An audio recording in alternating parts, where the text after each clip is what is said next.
Welcome to the Emotional Balance Sheet, the go-to podcast for parents with multiple kids, especially those with twins, triplets, or more, who are navigating the maze of modern family life and personal finance. Whether you're overwhelmed by education or retirement planning, parenting dilemmas, career transitions, or trying to define your purpose and plan, we're here to guide you with empathy, encouragement, and expertise.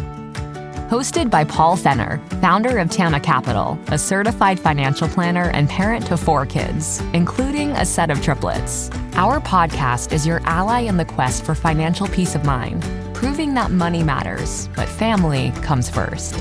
Subscribe now and join our community of empowered parents at tamacapital.com.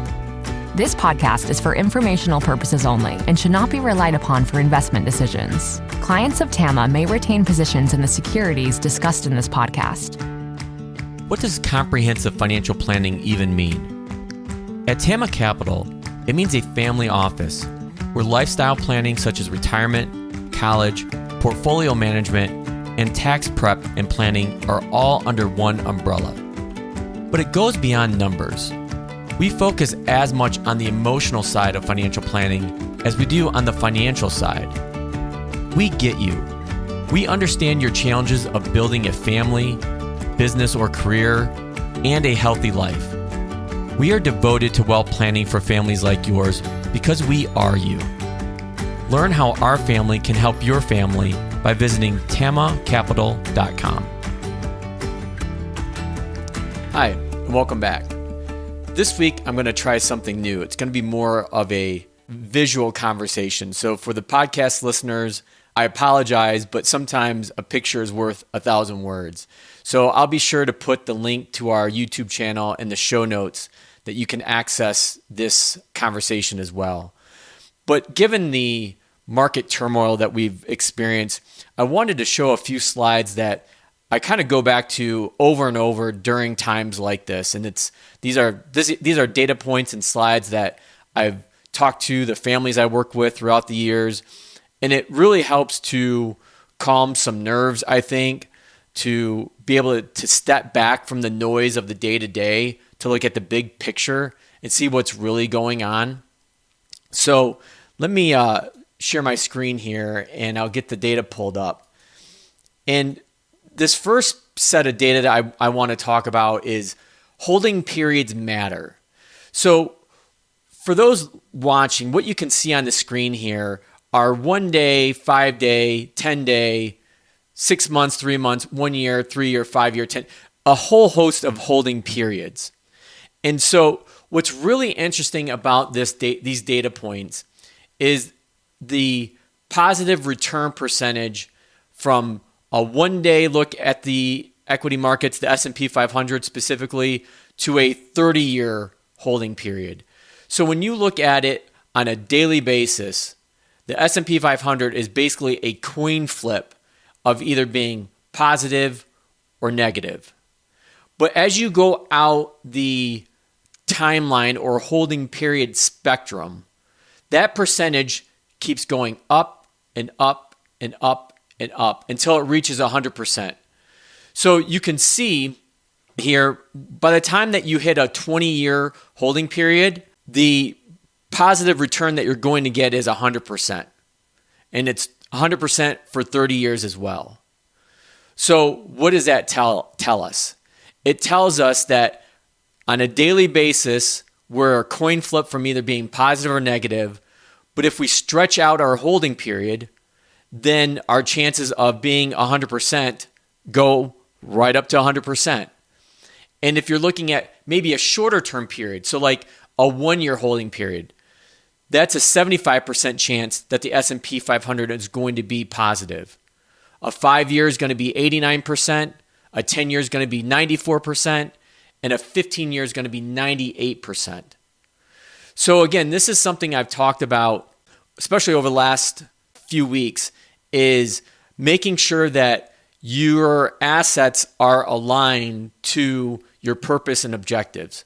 So if you have a long-term holding period or objective like retirement, then you want to make sure that your assets, your stocks, if you will, which are really a 15-year investment vehicle, are aligned to that strategy, that objective. But not everybody's like that. Some people have short-term objectives and holding periods, and that's fine too. The key is making sure that you align your assets correctly to the holding period, to your goals and objectives, or purpose and objectives. The next slide I want to show is who's president doesn't really matter. So you can see this data goes all the way back to the 1960s, actually 50s, 60s, when Kennedy was in the White House. And you can see that there's definitely ups and downs during a president's term in office with the S&P 500. But again, over time, all you see is a bunch of noise, these little blips. And sometimes the blips are a little bit bigger, like COVID or the great financial crisis in 08 and 09. But again, I think this data proves again that it doesn't really matter who's in office. The markets will do what the markets do. And that's typically go from the lower left to the upper right, but with some noise. And again, going back to the previous slide I just talked about, what is that holding period? If that holding period is 15, 20, 30 years, then the odds are in your favor. And that's one of the things that I try to do on the portfolio management side of working with families is to put the probability of success in our favor. The next slide I want to show is kind of goes hand in hand. And I've probably shown this slide before. I know I've showed it to the families I work with.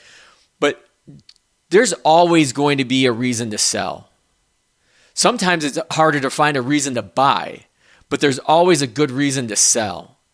And as you look at this slide, compliments of the group over at Ritholtz Management, specifically Michael Batnick, who's a colleague in the financial content space, puts this together and updates it pretty regular. So thanks, Mike, for doing that. But you can see there's a whole lot of global events, from world wars to great recessions to COVID to Chernobyl, you name it, Mike's got it on this list. But again, you can see that the chart goes from the bottom left to the upper right with some ups, but mostly with some downs, but mostly ups throughout that period. So as we're dealing with, today it's tariffs, tomorrow could be something else. Heck, we're still dealing with the Ukrainian-Russian war. So there's never going to be a shortage of reasons to sell. But again, going back to the previous slide, who's in office, does it really matter? No, not really. What does matter is what's your holding period? How are you aligning your assets to your purpose and objectives? And then the last slide I have is, given that a lot of attention gets played to when we have big drawdown days, which has just happened recently. And usually down days cluster themselves with big up days. And so Ben Carlson from Ritholtz as well put this chart together, which I really like. So Ben, thanks for putting this together. It shows what happens on a 1 year, 3 year, 5 year, and 10-year time period after we have a big market pullback, drawdown, meltdown, however you want to describe it. And so as the chart shows, on average, a year after we have a big drawdown, the S&P 500 is up on average 15%. On a 3-year period, it's up 40.7%. On a 5-year period, it's up 66.1%. And then on a 10-year basis, or 10-year holding period, it's up 185.9%. And again, that is positive 100% of the time. So 10 years after we have a meltdown, the S&P 500 is positive 100% of the time. So again, it reinforces, hopefully, the points I've been trying to make is, 1, there's always a reason to sell. 2, It doesn't really matter who's in the Oval Office, but what matters most is your holding period and how long you're in the market and how you align your assets to your purpose and objectives. And again, you can have long-term, medium-term, short-term objectives. The key is making sure to get alignment between your assets and those holding periods. So that way, when markets do take a tumble, when things do go off the rails, when fear is heightened and all you want to do is sell, sell, sell, no, you're calm. You can take a deep breath and step back and look at your plan and say, nope, I know what these assets are for. They're still aligned. And this is where, and I pointed this out a few times, making some media appearances the last several weeks, is no one wakes up in the middle of the night in a cold sweat thinking, oh my gosh, I have to have a financial plan. But I can tell you with absolute certainty that times like this, when the market gets really volatile, the noise gets even louder, the geopolitical risk get even scarier, that's when the value of having a plan and working with an advisor really come into play. Because having that plan is your foundation. It's your North Star. And again, if you have alignment between how your assets are working and the time period with which you're trying to achieve your purpose and objective, then you should be in really great shape.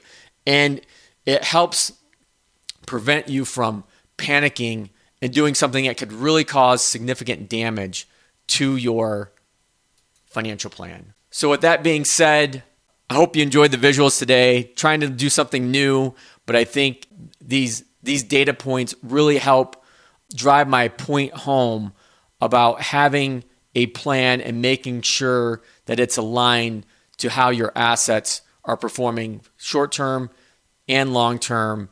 And hopefully it gives you a little bit more peace of mind and sense of calm that when the next market downturn comes, which it will, you'll be more prepared. Now that you've made it to the end of another great conversation, are you looking for more?